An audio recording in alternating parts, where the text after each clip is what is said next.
I just got myself a new composition notebook with a gift card for 99 cents. It has college ruled pages. You can find these anywhere. It doesn't really matter where you get it. And I'm gonna get it set up for 2026. And one of the things that I'm gonna show you is how to add an elastic. It can keep it all nice and tidy. So I thought I'd give you a little tour of my old art journals and show you where they started and show you some ideas for the elastic and the covers. These are the notebooks that I used when I first started really journaling back in 2024 and 2025. Spiral bound notebooks. I didn't do as much art journaling on the inside, but I did a lot of writing.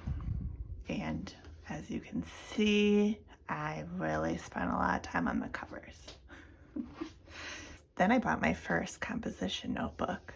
I did start adding a few things that I like. This one is from 2026, where I started adding more things to the cover, and I started shoving in various papers and newspaper articles and stuff.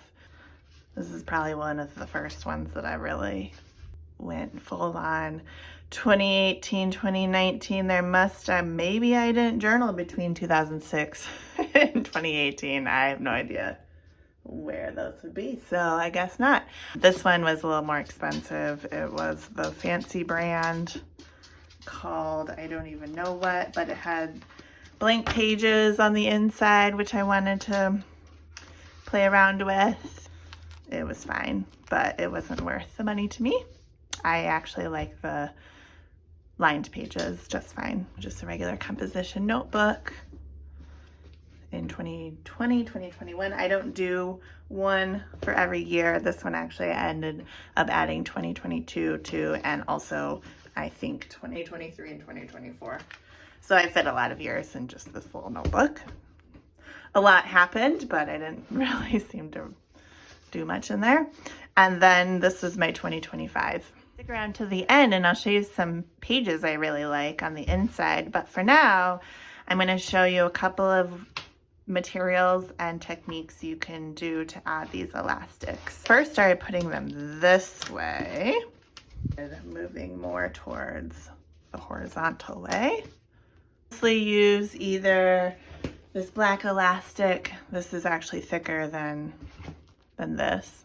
Or you can just use any other elastic. I happen to have this thin elastic that I've also used. Literally cut a hole, put the two ends in, tied a knot, taped it down. Then, do you hear rhubarb tapping? I did the same exact thing for the black stretchy. Oh, I did the whole, one hole. So I guess that's maybe my preferred method. Box cutter. You can use an awl around.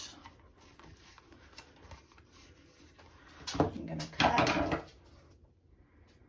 gonna cut a little extra. And I'm going to maybe go about an inch in, punch a hole.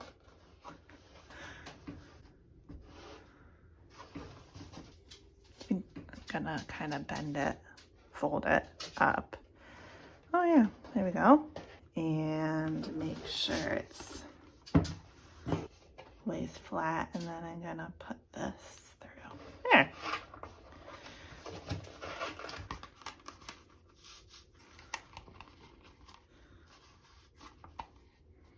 I think I'm gonna keep it tight up against it, but not super tight. I don't want it to be flapping around right now though. I'm just gonna tie a knot, double knot.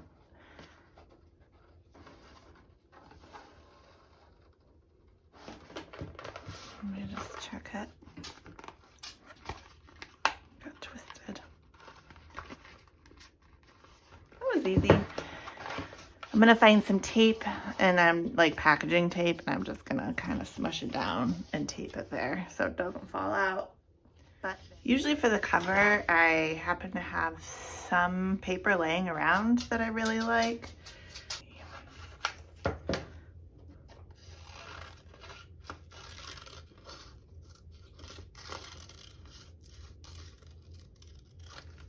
I might just start there, which seems kind of boring, but that's okay.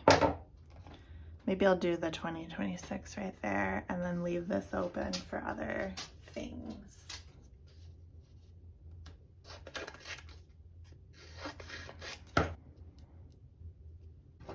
So you could use a glue stick. This one's not great. It's washable, which is fine, but I could use it, and I do use it a lot. I do have my PVA glue, which I got a huge thing of back in the day for bookbinding, and I just went to go get it. I must have watered it down at some point. I like to put something underneath. I'm going to use this as a glue mat. This is PVA glue, regular PVA glue from Hollanders, which you can order, hollanders.com. If you're local in Ann Arbor or Ypsilanti, you can actually order and do a store pickup. Okay, I'm just gonna paint it on thin, and then the paper might curl a little bit, but I think it'll be okay.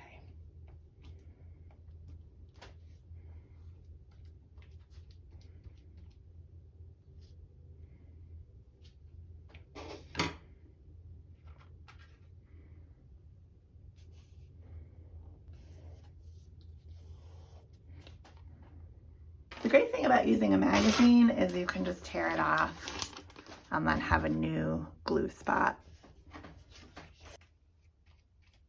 So while you're watching me glue this down, will you like this video and maybe share it with a friend who likes art journaling or bookbinding or paper arts? And while you're at it, can you comment below and let me know if you've done any art journaling, or are you doing the 100-day project, and what are you doing? I'll be curious to hear. And feel free to leave your Instagram name too, so I can see what you're up to. Another tip, whoa, look at that fish, is you cut this fish out and put it on your cover, or you can use the clean one, go like this, so you're not getting your gluey, sticky fingers on here.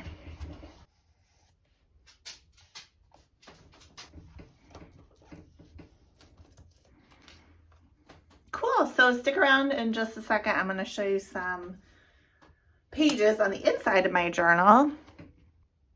Some of my old art journals, but I like how this is coming along so far.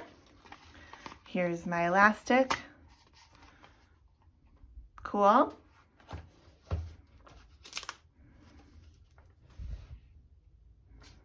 This is all just acrylic, the cheap acrylic paint. And then some collage from old magazines.